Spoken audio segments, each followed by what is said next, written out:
네, 반갑습니다. 마르스 김동석의 리얼 주식입니다.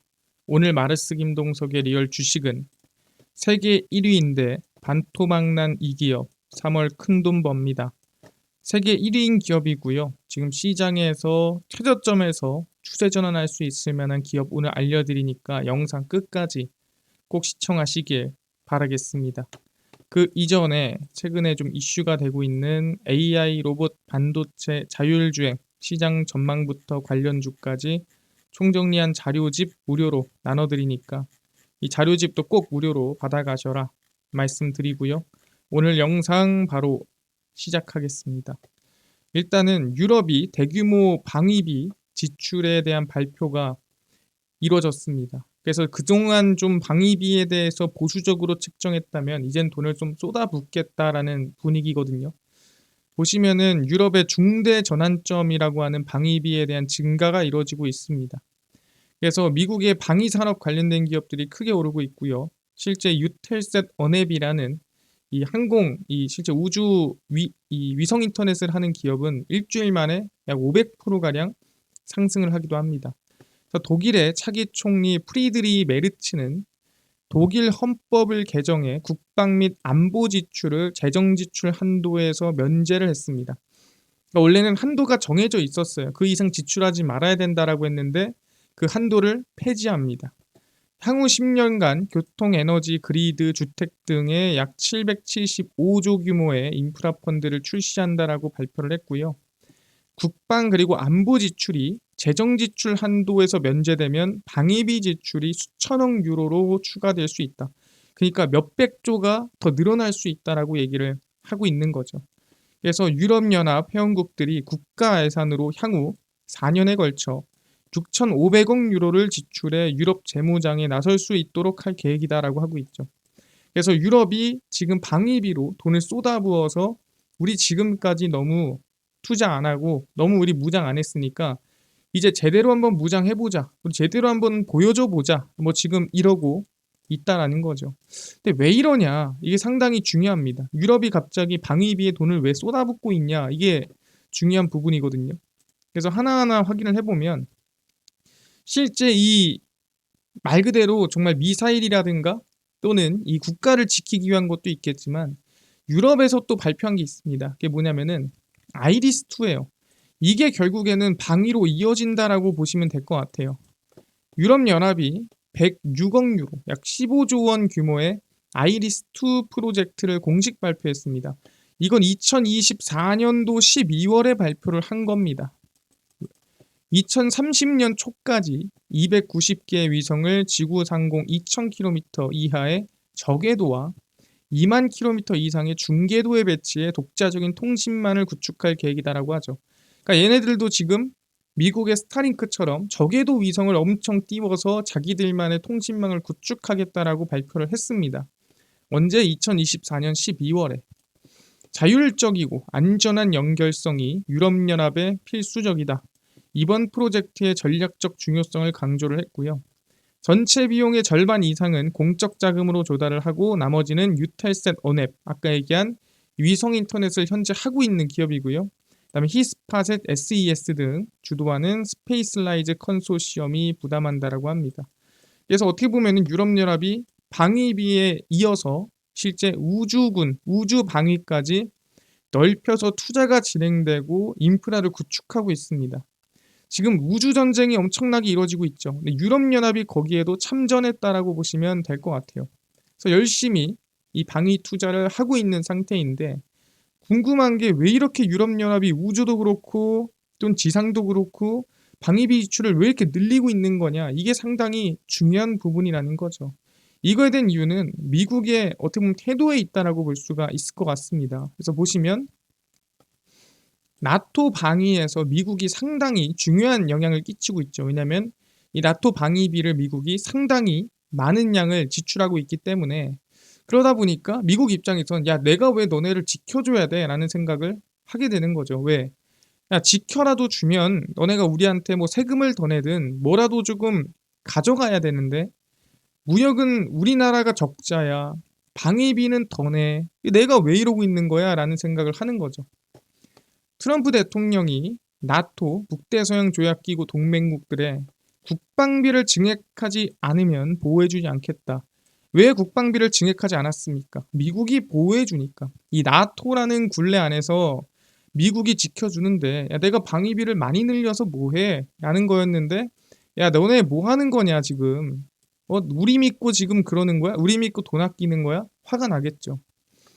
나토의 군사 대비와 공격 가능성 억제라는 목표를 위해 연간 국내 총생산, 그러니까 GDP의 2% 이상을 방위비로 지출하기로 약속했습니다. 그러니까 2% 이상 이 방위를 하는데 나라를 지키는데 돈을 써라. 아무리 나토라고 하지만 야, 너네들이 어느 정도 돈은 좀 지출해야 되지 않겠어? 라고 했던 거죠. 근데 이 미달 2%가 안 되는 명단을 열어보면 프랑스, 독일, 알바니아, 네덜란드, 이탈리아, 캐나다 등이 해당이 된다라는 거죠. 그러니까 중요한 게 뭐냐면 너네들이 돈이 없으면 이해를 하는데 실제 뭐예요? 돈이 그래도 조금 있는 국가들이 방위비를 안 내고 있고 투자를 안 하고 있다 보니까 미국 입장에서는 뭐예요? 화가 조금 난다라는 거죠. 그래서 나는 보호해주지 않겠다. 반대로 얘기하면 뭐예요? 나토를 탈퇴할 수도 있어. 야, 너네 조심해라. 진짜 우리 조금 불만 가지면 나토에서 빠져나올 수도 있어. 라고 하는 거고요. 미국은 얼마나 쓰길래 국방비의 이 GDP의 3.49%입니다. 그러니까 사실 프랑스나 독일의 거의 2배 정도라고 보시면 될 것 같고요. 액수로는 약 1,142조 원으로 다른 동맹국의 방위비를 모두 합친 것의 2배입니다. 그러니까 나토 동맹국들이 방위비로 쓰고 있는 거를 싹 다 합쳤을 때랑 똑같다가 아니라 그거를 곱하기 2배 한 거랑 미국의 3.49%랑 똑같다라는 거죠. 그러니까 퍼센트 자체도 높은데 절대량으로 봐도 말도 안 되게 높은 거죠. 그러니까 뭐예요? 내가 나토에서 안 지켜준다라고 하면은 상당히 얘네들이 쫄리는 거예요. 그래서 뭐 합니까? 얘네들이 지금 방위비를 늘리고 있는 중요한 애들 아니겠습니까? 방위비를 제일 적게 내고 있는 애들이 가슴이 지금 떨리고 있는 겁니다. 왜 미국이 안 지켜주면은 무서우니까. 그럼 이거 하나 때문에 그럽니까? 아니죠. 이거 하나 때문에 떨리는 게 아닙니다. 또 뭐 있습니까? 최근에 미국이 유엔까지 탈퇴하겠다라고 언급이 나오고 있는 상태입니다. 미국 의회에 따르면 마이클 상원 의원은 미국의 유엔 참여를 중단하는 내용의 법안을 발의했습니다. 그러니까 우리가 보통 유엔 하면은 그래도 마지막 방어라고 볼 수 있잖아요. 유엔군 이러면. 근데 유엔까지도 우리는 나올 가능성이 있다. 왜 나오냐? 밑에 써 있습니다. 미국의 유엔 참여를 규정하는 법을 폐지하고 유엔에 대한 모든 재정 지원을 중단하는 내용이 골자입니다. 유엔에 들어가는 내 돈이 너무 아깝다. 이거죠. 미국인들이 힘들게 번 돈은 우리의 가치와 충돌하고 독재자들을 도우며 동맹을 배신하고 편견을 부추기는 사업에 사용됐다. 그러니까 우리가 유엔에 원래 돈을 넣는 이유는 뭐예요? 평화를 위해서 돈을 지원하는 거다. 우리가 평화를 지키기 위해서 돈을 넣고 있는 건데 전혀 정반대로 충돌과 독재와 편견을 만드는 그런 일들에 내 돈이 쓰고 있는 거 보니까 그 꼴 못 보겠다. 그러다 보니까 유엔 탈퇴할 수도 있어 라고 하는 겁니다. 그래서 우리 유엔 평화군이라고 하죠. 여기서도 나올 수도 있는 겁니다.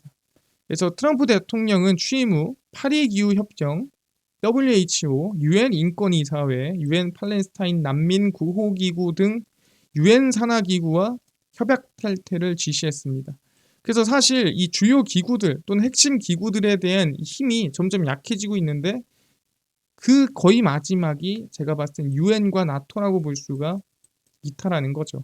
그래서 이걸 보면서 진짜로 좀 우리가 위험해질 수 있겠는데 우리가 따로 방위를 구축하지 않으면 좀 문제가 될 수 있겠는데 라고 생각을 지금 하고 투자를 열심히 늘리고 있는 겁니다. 근데 실제로 미국이 유엔에 돈을 뭐 얼마나 갖다 붓길래 미국이 정규 예산 분담금은 이 유엔 정규 예산의 약 22%를 분담하고 있습니다. 그러니까 5분의 1 정도를 미국이 돈을 쓸어 담고 있고 한 4분의 1 정도까지도 넣고 있는 상태라는 거죠. 유엔 회원국 중 가장 높은 비율이고요. 평화 유지 활동 예산 분담금은 평화 유지 활동 예산의 약 28%, 거의 3분의 1을 부담하고 있습니다.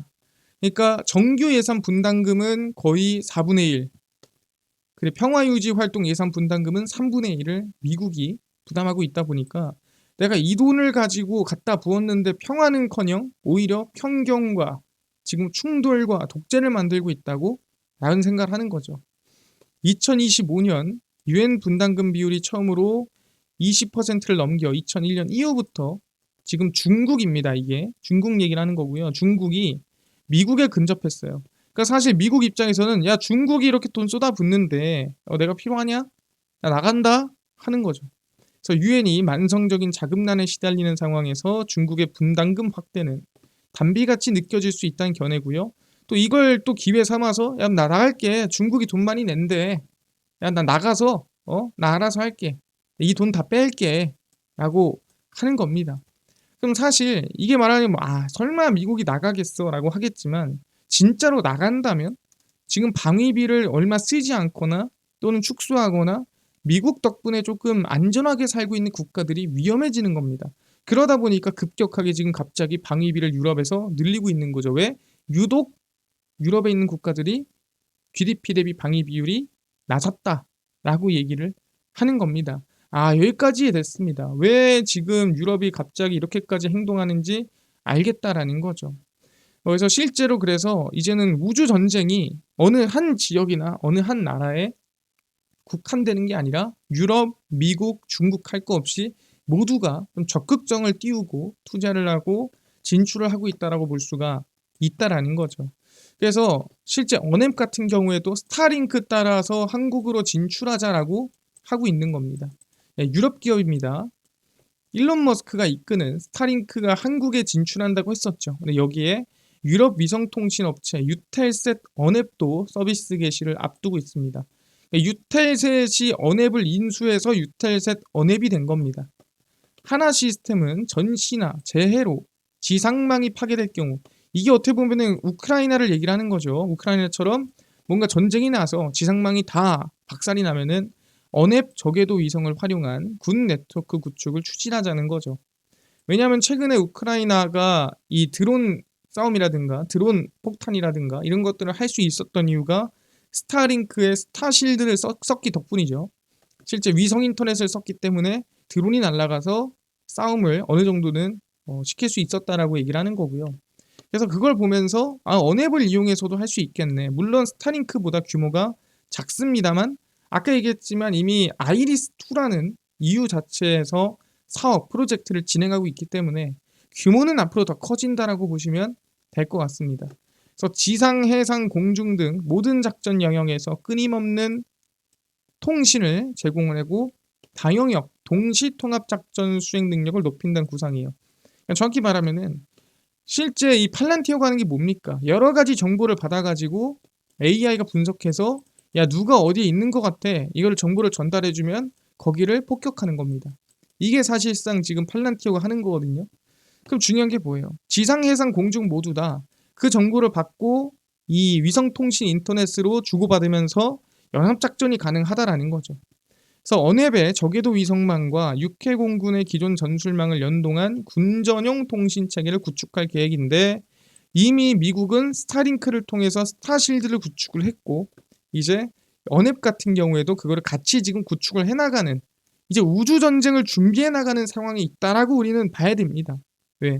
모두가 우크라이나를 통해 봤죠. 얼마나 중요한 일인지. 그래서 언앱도 이번에 한국에 같이 진출을 하고요.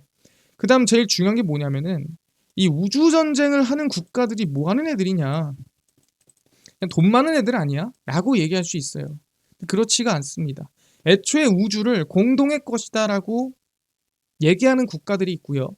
우주는 공동의 것이 아니야 라고 얘기하는 국가들이 있습니다. 그 국가들을 기준으로 실제 투자와 개발이 이뤄지고 있다고 보시면 될 것 같고요. 그걸 우리는 달조약이라고 합니다. 이 달조약이 뭐냐? 1972년 작업그룹을 설립하여 10년 동안 논의 끝에 1972년 12월 5일 유엔 총회 결의로 채택된 달조약입니다. 그래서 1970년대에 만들어진 조약이에요. 이 조약이 뭐냐면 달조약은 군사적 이용을 보다 엄격히 규제하고 어디? 달에 대해서 전체를 태양계에만 국한시킨 것이 특색이고요. 달 탐사나 이용은 모든 국가의 이익을 위하여 수행되어야 할 것과 달의 천연자원을 인류의 공동유산으로 규정했습니다. 그러니까 너네들이 너네 이익을 위해서 달에 와서 히토리 퍼가고 개발하고 달을 개발하고 하면 안 된다. 이 달 탐사는 공동의 이익과 공동의 목표를 위해서만 사업하고 또는 연구하고 그 다음에 이 프로젝트를 수행해라 하는 겁니다. 그러니까 너네들 지금 자원 얻자고 달로 가면 안 돼 라고 규약하는 거고 조약하는 겁니다. 근데 웃긴 게 뭐예요? 싫은데? 라고 한 생각을 가진 나라들이 있다는 거죠. 오케이, 한 국가들도 있는 반면에 싫은데?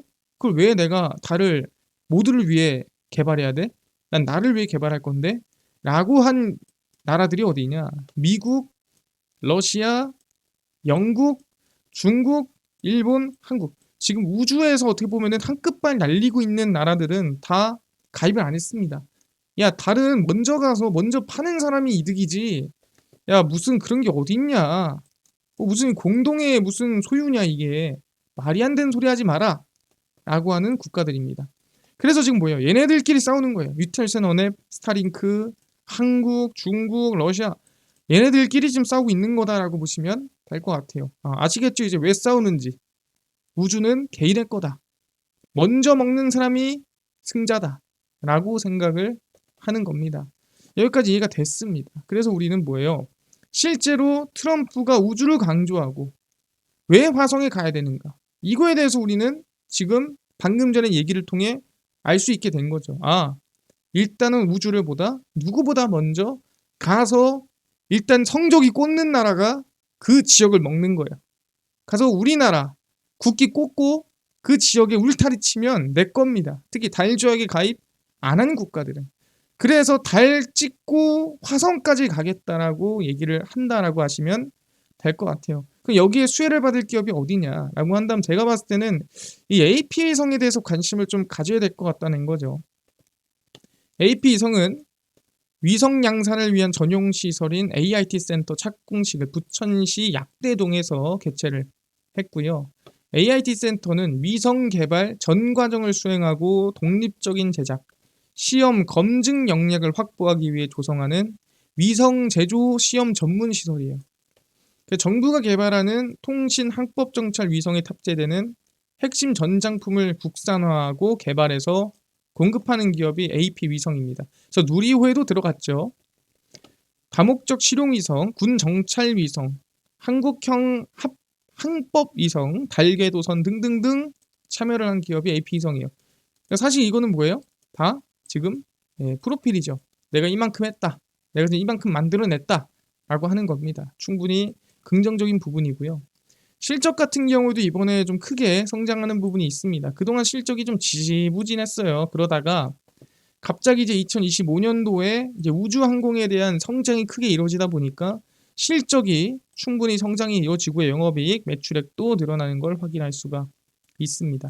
그래서 2025년도는 저는 우주항공의 이 산업이 성장하는 시기다라고 보는 거고, 그 중에서도 우리는 AP위성이 좀 저가에 있다 보니까 관심을 가져야 된다라고 생각을 합니다. 그래서 보시면은 주가 꽤나 바닥이에요. 사실 이거는 거의 반토막이죠. 26,000원까지 갔던 기업이 13,000원이라고 한다면 반토막이 많습니다. 그래서 주가가 많이 빠져 있는 상태고, 저는 지금 구간 라인대가 우주항공에 좀 적극적으로 관심을 가져야 될 때다라고 생각을 하고 있으니까 여러분들도 관심을 두시면 좋을 것 같다 말씀드립니다. 유럽의 우주항공 진출, 미국의 우주항공 투자, 그 다음에 전 세계의 우주 전쟁이 시작됐고요. 거기에 우리는 AP위성 실적 개선에 관심 두고 가자 말씀을 드리겠습니다. 이해됐고요. 이뿐만 아니라 아까 AI 로봇, 자율주행, 시장 전망 관련 주까지 총정리한 자료집을 무료로 나눠준다고 했는데 혹시 이거 어디서 받을 수 있나요? 또는 당일 급등이 예상되는 단타 종목을 매일 무료로 나눠주시고 장 시작 전에 급등이 예상되는 뉴스라든가 시황을 무료로 나눠주시고 테마주라든가 매매법 강의를 무료로 나눠주세요 하시는 분들이 있어서 김동석 대표가 100% 무료로 나눠드리고 있습니다. 어디서? 바로 김동석의 리얼주식연구소라는 100% 무료 어플이고요. 이 어플은 내가 아이폰을 씁니다. 앱스토어에서 무료로 설치 가능하고 갤럭시를 씁니다. 구글 플레이, 플레이 스토어에서 무료로 설치 가능합니다. 설치하고 나면은 전화번호 같은 거 적어야 되나요? 전화번호 같은 거 적을 필요가 전혀 없어요. 적을 때도 없어요. 무료입니다. 그래서 구글 플레이, 플레이스토어, 앱스토어 접속하신 다음에 김동석의 리얼 주식 연구소라 검색하시면 이렇게 어플이 화면에 뜨게 되고요. 100% 무료로 설치가 가능하니까요. 꼭꼭꼭 설치를 하셔라 말씀드립니다. 설치하고 나면은 이렇게 어플이 화면에 뜨게 되고요. 당일 리얼 추천주가 당일 급등 예상 종목을 무료로 알려드리고 급비 분석이 장 시작 전 시황, 급비 자료가 테마주라든가 매매법 무료로 나눠드립니다. 아까 얘기했던 AI, 로봇, 자율주행, 시장 전망 관련주 자료집 어디서 무료로 받을 수 있나요? 리얼 추천주 누르시고요. 들어가시면 트럼프, 일론 머스크 해서 저희가 자료집 올려놨습니다. 누르고 들어가시면 맨 밑에 저희 테슬라, 전기차, 자율주행, AI 반도체, 로봇 자율주행 저희가 무료로 나눠드리니까 믿져야 본전입니다. 꼭 받아가시고요. 뿐만 아니라 리얼 추천주에서는 6일, 5일, 4일, 7일, 6일 무료로 매일매일 올려드리고 급비 분석은 장 시작 전 시황입니다. 해외 증시, 국내 이슈 저희가 장전에 무료로 매일매일 올려드리고요. 급비 자료는 당일 있었던 이슈 관련주 장마감하고 매일 올려드립니다. 김동석의 리얼 주식 연구소 저희가 평생 100% 무료로 운영하니까 전부 다 얻어가시고요. 뿐만 아니라 저희 마르스 김동석의 리얼 주식 유튜브 여러분들의 사랑으로 커갑니다. 구독자 20만 명 향해 달려가니까요. 유튜브 구독, 영상 좋아요, 댓글까지 남겨주시면 너무나도 감사하겠다 말씀드리면서 오늘 영상 여기서 마치고 다음번에 더 좋은 영상으로 찾아뵙도록 하겠습니다. 감사합니다.